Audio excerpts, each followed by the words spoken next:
Hey, what's going on, everyone? And welcome back to another episode of Just My Opinion. Thank you so much for tuning in. We really do appreciate it. Guys, as you can see, I am not by myself. I got my homeboy, Chris, right here to my right. Sir, how you doing today? What's up? I'm good. I'm ready to talk some movies with you. Yes, sir. Yes, sir. Yes, sir. Chris, thank you so much for being here, man. I really do appreciate it. And if you're subscribed to my channel or this is your first time here, if you look at my channel, you can see, man, this just my opinion guy over here. He got a lot of reviews uploaded the day of the Oscars. He is running through these films, and yes, we are doing an Oscar run, running through as many of the Oscar nominated films as possible. You see the thumbnail, you see the title of the video, you see the background, you see the banner. This one is the Banshees of Inisherin, movie review Oscar nominated for a number of things. This is 9 Academy Awards. We got Best Picture, Best Actor, Best Supporting Actor, Best Supporting Actress, just a ton of things. And we're definitely going to be talking about if we think those are worthy or not. And I mean, if we do or not, it doesn't matter. Everything is subjective. And so if you've seen the film, let us know what you thought. If you haven't seen it, were you thinking about checking this out when it was making its rounds, and actually on streaming, because this was available on HBO Max last year. And so, of course, let us know, whether you like the film or not. Also, if you would like an audio only version of this broadcast of this video, there's a link to that in the description box below with buzzsprout.com. I am on all of these platforms that you see right here: Apple Podcasts, Spotify, Google Podcasts. You can see the screen. And I am also on SoundCloud as well if you want to get your audio only version on. Also, a little shameless plugging here. Creed just came out not too long ago, so you can check out my review for that. That's on the channel. Cocaine Bear, as well as my Ant-Man and the Wasp Quantumania spoilers review part 1 that I did with Elliot with Movie Files and Eman with Eman's movie reviews. Just want to let you guys know that this is going to contain slight spoilers, because the film has been out and you have the convenience of watching it at home via streaming at your own leisure. But just to let you know, Chris, we're not going to talk about how it ends, but I don't mind if you talk about spoilers of just the crazy things that happen or did not happen in this film. That's And cool. so, yeah, this is the Banshees of Inisherin, and this is being directed by Martin McDonough. And if we just scroll down just real quick to look at his filmography, there are a couple of films that he's done that I'm familiar with. One is the 3 Billboards Outside Ebbing, Missouri, that came out in 2017. Chris, did you see this film? Never even heard of it. Really? Okay. Who's in that? I forgot her name, but it was nominated for a number of Oscars back then. Frances McDormand, Woody Harrelson, Sam Rockwell. Yeah, Okay, does it ring any bells? It does not ring any bells, but obviously this cast does. Yes, great cast. This was a great movie too. I really did enjoy this. I really did. I almost slept on the film, but I think me and my mom was talking about it, and she enjoyed it. I enjoyed it. Everybody I talked to really did enjoy that movie, and so when I found out this director was a part of it, after I saw the film, I was like, oh, okay, and I like him just for that, Mr. Martin McDonough or McDonough.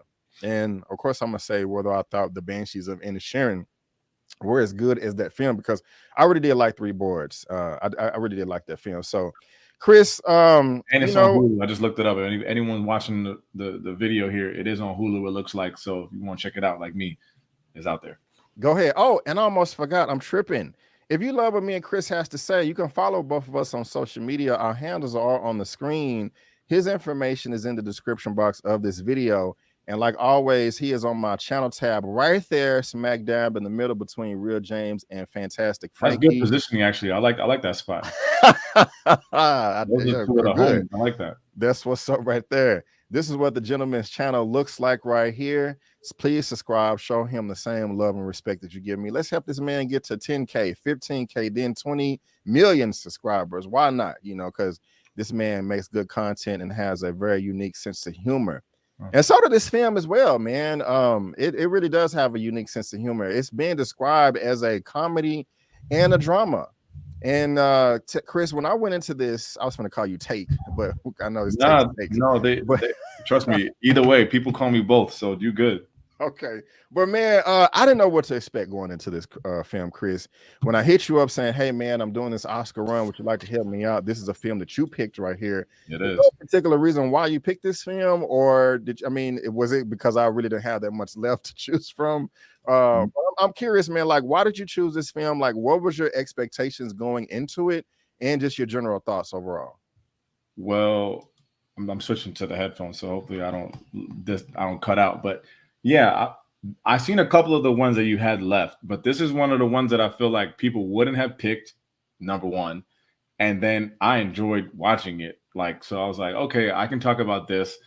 Like another one you had available was Everything Everywhere All at Once, and I knew that I saw that movie when it first came out, and I only watched it that one time, and I would have to like watch it all over again because it's like that movie's so like intricate. I actually own that movie, but Really? I was Okay. like, I'm not gonna have time to watch that again. I Yeah, could it talk is about the long. Banshees. That movie is straightforward.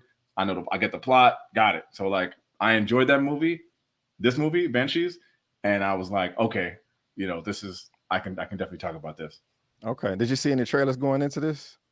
Did I see it? I did see a trailer for this. I did see a trailer. This is one of those movies where like I watch this on an airplane. And when you watch my videos, I'm always complaining about movies like that or like big blockbusters that people watch on an airplane. Then they will complain and say the VFX weren't that good or the sound wasn't that good. But this is definitely a movie you could watch on the plane. So like I knew that I needed to watch this movie and I had to fly somewhere. So I was like, this is the perfect little iPad movie to watch like when you just traveling somewhere. And I'm glad I did because like this is one of those movies that people are gonna ask you about. Like, hey, like I heard some buzz around this, and like us being like critics, it's good to like watch these type of movies to see like whether it's worth it or not. Yeah, man. I like the way you described it, like the perfect iPad or plane movie. Yeah, Because to be honest with you, this is not anything that I would want to invite some company over and we watch on a Friday night together. But I wouldn't mind, doing it on a plane or something like that, or if I'm just killing time. I don't mean to say that as this film was bad. No, it wasn't a bad film. It wasn't horrible. There was a lot of things that were enjoyable about the film. Was it my cup of tea? No, but I was still fairly entertained by this and also quite disturbed too. And it premiered in the Venice International Film Festival of 2022 last year. It got a 15-minute standing ovation. wow, That stood out to me. I am honestly just not there. But Chris, my general impressions of this, while it was amusing at times and quite funny, but this movie was crazy. It yes. was fecking crazy. If you've seen Oh, the that's good. film, That's good. you That's know good. exactly what I'm talking about. But if you don't know what it's about, it is two lifelong friends find themselves at an impasse when one abruptly ends their relationship with alarming consequences for both of them. Two of the main cast in this film that are getting all the attention are Colin Farrell by the name of Podrick, and I cannot pronounce that last name, and also Calm Daughtery. And both of those actors, both of those performers have been in the game for Hollywood for quite some time, and they're both very skilled. And they did put out their acting chops in this film right here. And of course, at the end of this review, we're going to talk about whether I think it should win or not. Just my opinion. All things are subjective.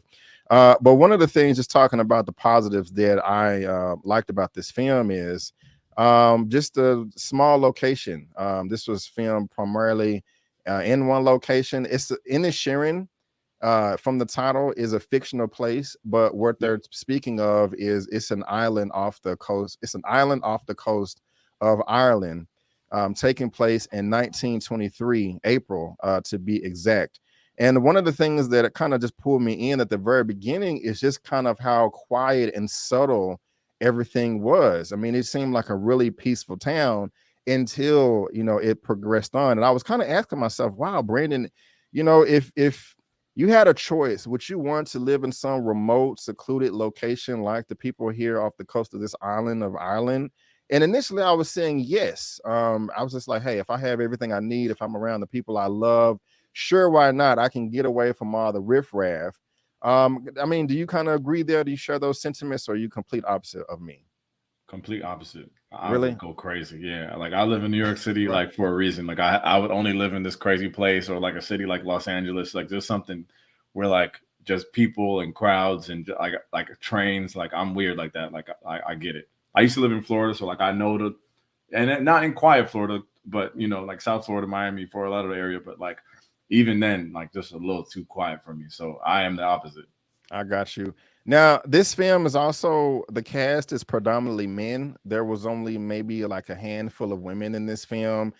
We have the sister. You got the sister and the creepy little Yeah, witch psychic lady. right. The sister Shobin. We also have the Miss McCormick, that she seems like either a mix between the Crypt Keeper, and the Sith Lord, or one of them from Star Wars or something like that. And then some older lady at some diner or shelter or something, that Yeah. extremely nosy. There's not any children in this either. I think the youngest character was Dominic, and Probably we'll, Dominic, yeah. we'll talk about him as well. But dude, I found, if anything, I found this movie to be hilarious. I was laughing my behind off from beginning to end, and I didn't think it was going to be that funny. I saw that, that it was a comedy drama, but like the way that, Podrick was checking everybody at the beginning, kind of like his sarcasm and dry humor, like, hey, Calm is over there at the house, not doing anything, he's just smoking. And his sister's like, well, is he sleeping? He's smoking. How can he be asleep if he's smoking? Just little quirks like that. I was laughing my ass off, like it was this film has a really unique sense of humor to it. And so if anything, if you want a good laugh, just how everybody is treating everybody, because nobody, did you notice, Chris, that none of the characters in this film like each other? Like everybody. What? No, the brother and sister love each other. I disagree. I disagree. No, because remember that point. There's a part where he was like telling her like, oh, like she's like, what's wrong? He's like, nothing. And then he's like, she's like, oh, well, like you didn't say I was lovely or something like that. And he's like, no, of course you're always lovely. Like there's nothing else you can be. I was like, oh wow, that's nice. Hey, I think that they were just, I think he was probably just shooting the shit or something like that. Like, nah, he to liked me, her. well, to me, the way that it felt like everybody was put on this island together, not by choice, and they're just stuck with each other, and they just have to get along, and everybody is struggling with it. I think every character in this movie was getting on everybody's nerves, and that's just one of the reasons why it was funny to me. Yeah, she did leave, but also invited him to go with her. So like, if she wanted to be alone, she would just said like, all right, I'm out. Okay, I'll give you that, man. One, two people liked each other. The brothers and sisters, the siblings. Yeah, and Dominic liked Parik. I think that they pronounce it Parik. Dominic liked him, but Parik was more like kind of annoyed by Dominic, and also just felt like kind of like a big brother or like a dad figure, because like he knew that he needed help. If he didn't think he was in danger, he probably wouldn't mess with him either. And something this insert, I like that, well said. But something that I also like about this is it's just completely unrealistic. Because I found every character in this movie to be childish. Like everybody was acting like a second grader or a first grader or something like that. If I were to describe this movie in one word, it would be petty or pettiness. Yes. Or a petty level 9,000 or something like that. I mean, it was just kind of ridiculous, the dialogue and just the way that everyone was treating each other and communicating and reacting to each other, even reacting to the Civil War that was across the way. That it was just quite interesting to me. And so I don't know if you're into that type of thing, this movie may be for you. But while it was hilarious, at sometimes it was still kind of boring to me too. Like I said earlier, that this was kind of not my cup of tea. It was, while there was some points in time where I was laughing out loud, man, but I was also just like, man, I don't think I want to see this again. I could be wrong in that. The people standing up giving it a 15-minute standing ovation may disagree and throw some tomatoes at the screen, but kind of like, what do you think about that? Or what were some other highlights or pros that you liked about this film? Well, you touched on something I wanted to touch on. What did you just touch on before you talked about how boring you thought it was? What did you just say? I said it was funny. It was hilarious, petty. Yes, the petty, right? Yeah. So I would definitely agree with you. Of course, it's very petty, but also when I remind myself that it's 1920, I'm like, okay, that makes more sense. Like the 1920s on a deserted little island like this, like you got nothing else to do but be petty, and like that made sense to me, because like the film is shot in a way that doesn't make you feel like it's old. Like, of course, there's no like electricity or like there's no like like you're not seeing that stuff, but it don't feel like if someone told me there was a remote place in Ireland it could look like that. True. Like Today in 2023. Yeah, right. Right. So like that's why like I'm like you have to remind yourself like this is like some old ass shit. This is 100 years old. Like Right. how they talk is not how we move today. Like niggas would have just found people would have You just good. like You good. gone online. You know what I mean? Like if my friend, like I'll go find a new friend on the internet on like Reddit or something or Twitch. You know what I mean? So because they're in this weird little thing, like the story did make sense to me. Anyway, and besides that, I don't find that it was boring, but I found that like for sure it's a certain type of movie. Like if you're into action, if you're into like Marvel, if you're into like black movies, like this is not the movie for you. And it is a slower movie, but it's one of the movies. And maybe again because like I was on the plane, like a lot of the times in today's 2023, like we watch movies and we scrolling and we on Instagram and we gotta write reviews and we take it like what I mean, like right. It's rare to either sit in a theater and hopefully be like not distracted, or be like me on an airplane and I'm not scrolling nothing. I'm watching this, just like that. So I feel like it's one of those movies where like you could get distracted and then do that, but if you do that, then you're missing because the humor you're talking about, it's not the Three Stooges. That's like you got to like really listen to what they're saying. Right. It's quick witted, and you got to put the accent on top of that because it's damn near not even English. It's like a whole dialect. So like for you to pick up on that tells me you was paying attention. But like I feel like a lot of people who watch movies now, we kind of take ourselves out of it. We trying to do two things at once, and this movie is not a Marvel thing, so you don't feel like you got to pay attention. So I don't find that it was boring, but I could see when someone would say, "Oh, like when did something happen?" Like you know what I mean? Like I could see that argument, but my personal opinion was I didn't have a problem getting through it. Maybe I could watch it again. I watched a little bit. I got you. You kind of making me want to retract my statements a little bit because I'm probably just extremely biased because you know me. I love the action. I love the adventure. I love the Marvel. I love my black stuff. This is not for me. Because I was laughing. It started out one way, real petty, and then like the laughs just started coming over and over and over again. Like when Dominique was with Patrick, outside when they stole the bottle of alcohol. Mm-hmm. He's just asking them weird questions that you just don't ask people. Like, hey, have you ever seen your sister naked? Like, what the hell? Yeah. Like, he's like, bro, I don't want to be talking about that, like, or thinking about my sister naked. And he's like, well, you saw my dad naked. And it's like, I wish I never had. Just like little quips like that. I find it's hilarious. And my goodness gracious, man, like you said before. You would not know. The only reason we knew this movie took place in 1923 was because they kept mentioning a Civil War, and you would probably think, okay, I don't think that's just popping in Ireland like that today. Yeah, in modern time. They chilling. Right. And also the calendar, when it changed. I mean, it was just like a big day. Like, oh my gosh, can you believe it? It's not March anymore. It's April. So nothing goes on this island, man. It is. Maybe the film isn't boring, but their lifestyle is to where when you go into your local deli, the person behind the counter, the other lady I was talking about, is salivating for any type of news, any type of gossip. Like, hey, do you have any news? So-and-so just came by and they don't have any news, and they don't have any news, and they don't have any news. Yeah. And I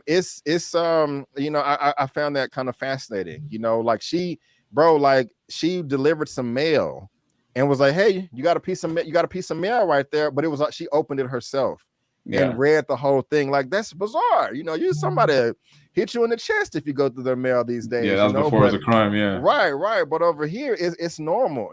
But let me ask you this, man, about the main plot of these are lifelong friends, and out of the blue, Mr. Gleason here, Colm, was like, look, I don't want to be your friend anymore. Leave me alone. And while that started out funny, it ended dark. And I was like, wait a minute, this is really uncomfortable here. Like, I hope this is not a true story. But how did you feel about that aspect of it? Really the main plot of the film. And also just Patrick himself. To me, he is the textbook example of does not get a clue. And I don't know if I should feel sorry for him. I feel like he had a mental condition. But how did you feel about all that? Well, I feel like, number one, in a world like, you probably watch a million movies. To me, I'm always like impressed when it's like something new. Like I have no problem with remakes. I got no problem with sequels. But sometimes you see something new and I give it props for trying it. Whether I like it or not, I'm like, okay, this was new. This was different. So it's a very creative story. Like to me, I'm just like, well, who would think of this? Like this is Bro, yes. when I think of that, I'm like, yo, this is nuts.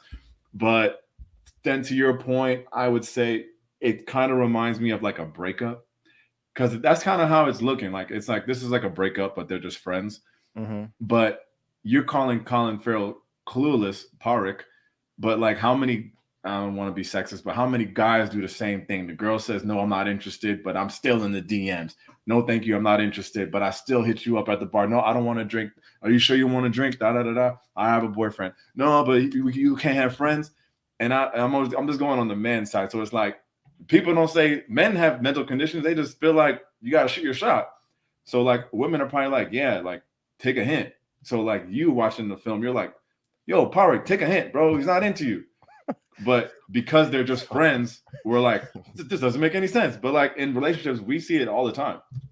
I got you, but think about this though. You can also think about their relationship as a marriage because they've been lifelong friends, and it's platonic. You know, they're just homeboys. It's not anything romantic about it. But if you're married to somebody, and you can't just be like, okay, I'm just not into you and leave. This was your spouse, you know, your lifelong partner, so you owe them an explanation.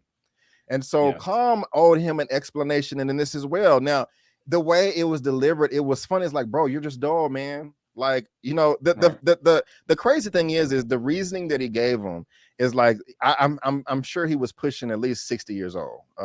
His cat, the age of the character, at least, yeah, right. And so I don't know how many years you have left, but he's like, you know, look, I don't have that much time left. I want to have value in life, and I don't want to be spending time with you having pointless conversations. The other day, you spent 2 hours telling me about what you found in your donkey shit pile. And I found it funny. He's like, I don't want to talk about that, bro. And that was the only thing. It's like, but what else is out there? It's not. I mean, you're on a small island with what 100 people. But that's the point. To me, that's what makes the movie. That's what makes people enjoy the movie. In my opinion, is because it's like, think about the irony. I'm not your friend anymore because you're boring. Me saying this made you not boring because you started doing some wild shit. You started wilding out. You started cursing me out. You started doing this exciting shit. You know, I'm cutting off fingers, and then that's making you do weird shit. So now the island is buzzing because like this is crazy. Like so, like he kind of orchestrated this whole thing because he was bored and wants to be remembered for something. Chris. And if the music is not gonna pop off, at least he'll be remembered for this. I didn't think about it that way, sir. Come on, bro. Knocked it out the park. He's a puppet master, bro. Like that's why I'm like, the movie got layers, bro. I'm like, and it's like the whole time, bro. Think about it. The whole time, Parik is thinking, nah, he would never. And then when Colm proves him wrong, I would do this. Then now Parik is like, I'm gonna burn your crib down. Yeah. And then Colm's like, no, you won't. So is they both doing the same thing? Like they're both changing how they both, 18 years or whatever friendship. Like now they're both like totally different people because of what one guy wanted to do. So do you think that this was a farce? You think that Colm did this on purpose? Do you think he ended do you think it was a genuine beef, or he was like, I'm bored right now. We need to liven up the island. Let me tell my homeboy I don't want to be friends no more so we can beef, get everybody involved. I don't know. That that could be a great theory, of course. Like in real life, he probably really didn't want to be his friend. But as a screenwriter, you can say, if he does this, what will then happen will then create the life that he's looking for with this guy. Yeah, potentially. Yeah. And bro, and it got really it was funny at first. I thought it was laugh like it's a heavy movie. It's a heavy movie. Yeah, like they in the bar and he told him in front of everybody. He put it Colm put his foot down. I ain't ever seen nobody talk to somebody like this before. Like, bro, I do not want to F with you. Please, from this moment forward, do not say anything to me. If you say one more word to me, I am gonna cut my finger off and hand it to you. And every time you talk to me, I'm going to cut another finger off until I have no more. I'm laughing until it happened. And I'm every 9 out of 10 movies, it would have been, if you do this, I'm going to do this to you. I don't know that I've ever seen someone hurt themselves who wants to make music with their fingers right. and hands. Right. So that's what makes the movie so creative. I'm like, wow, like they didn't say like I'll cut your fingers off. He's like, how much of a friend do you want me to be? You know what I mean? It's like, you want my friendship.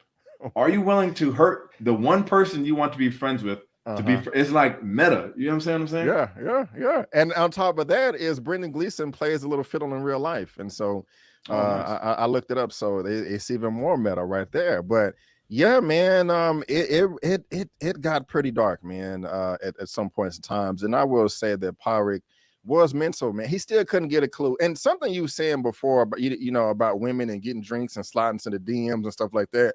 I don't think I've ever heard a case where a woman was like, dude, I don't want to talk to you anymore. Leave me alone or I'm going to hurt myself. That's truly scary. But yeah, they took that's another sequel. Oh man, they really took it there, man. And it was quite interesting. Also, I guess maybe an underlying theme of this movie is like, you know, what's the point of fighting or pointless fighting?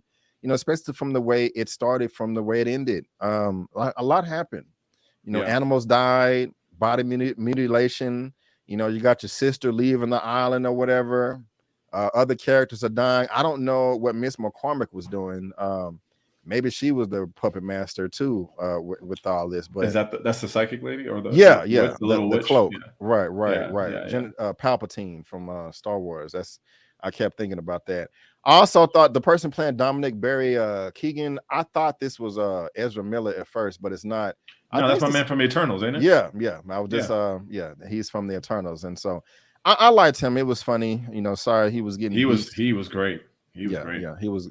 Chris, I got to be honest with you, man. I think I like this film a little bit more after talking to you about it. Listen, this is what we do. Is what we come here for, baby. That's why I picked it. Yeah, man.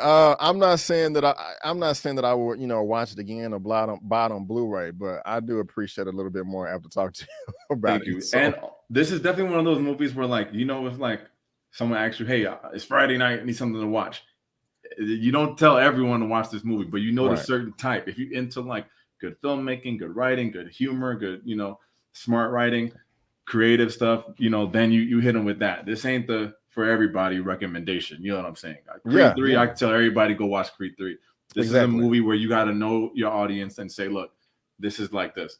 So very true. Very true. And 100%. A lot of, to me, like a lot of Oscar movies are like, I think are trash. Like, and it's like, because I'm not a film, like I'm not a film guy. Like I like movies, but I'm not in the Fablesman. Like I think that's the movie is so boring because like that movie is like well acted, but I think it's a boring story. Like I just don't care about it. I feel this movie is well acted. I'm interested in the story. It ain't action packed, of course, but I'm like, it's funny, like you said. It's well acted, and it's like a story we've never seen before. Like I don't care that Steven Spielberg was getting picked on as a white kid, and like I just don't care. Damn, okay. I just don't care. So like that's like my range because like I don't want people to think, oh, like the world told you to like this movie. No, this movie's good, like on its own. I think my opinion, but like I want people to know like my type of movies. Like I don't love all these Oscar type of movies. I respect it. I completely understand where you're coming from. This was also, they agreed to do this movie. Colin Farrell and Brendan Gleeson agreed to do this years before they went to production. They also filmed a part. It was like a 2-month shoot. Took place during the pandemic, but it was easy because a lot of it was outside on a remote island. Yeah, they definitely socially distanced. I'll tell you that.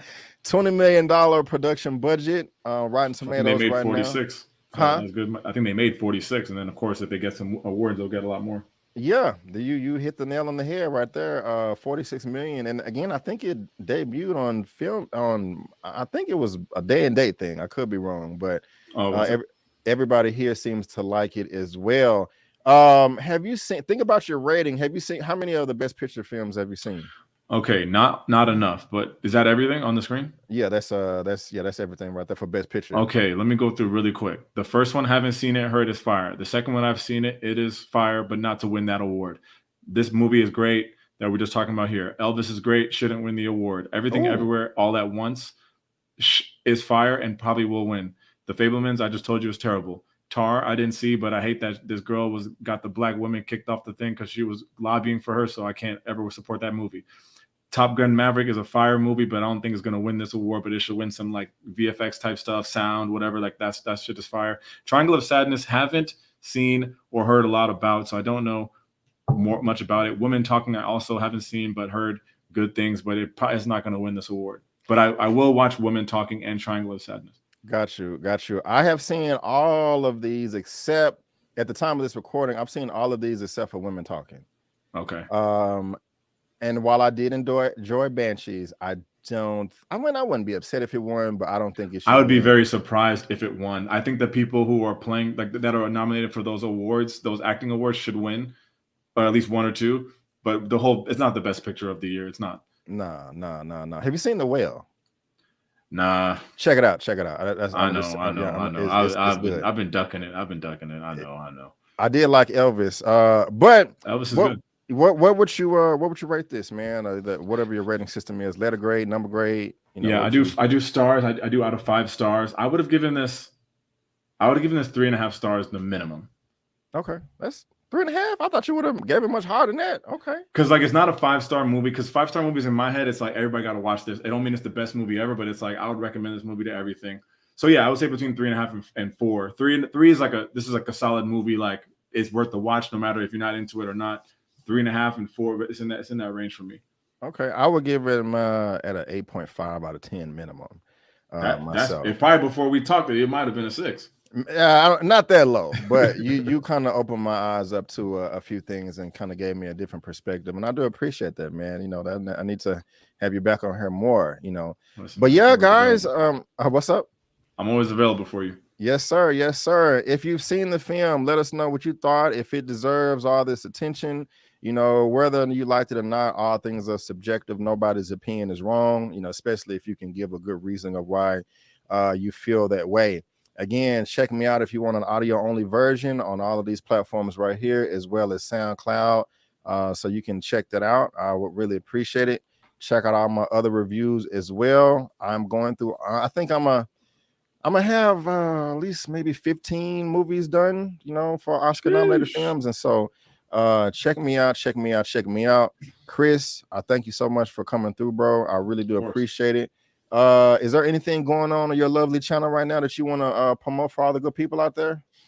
Yeah, for sure. I started doing a lot of documentaries on Netflix, but I took a long hiatus on the documentary front. So I just got back on the wave. The Missing Flight MH370, the plane that disappeared, is a new Netflix documentary that just came out on Wednesday. So I have a video out for that. Really interesting case, really interesting story. And then, of course, I have a Creed 3 review if you're into that kind of stuff. And if anyone watches my videos, I try to not only give you my opinion, I try to give you a little background on the content, some other information that's just my research. So check that out.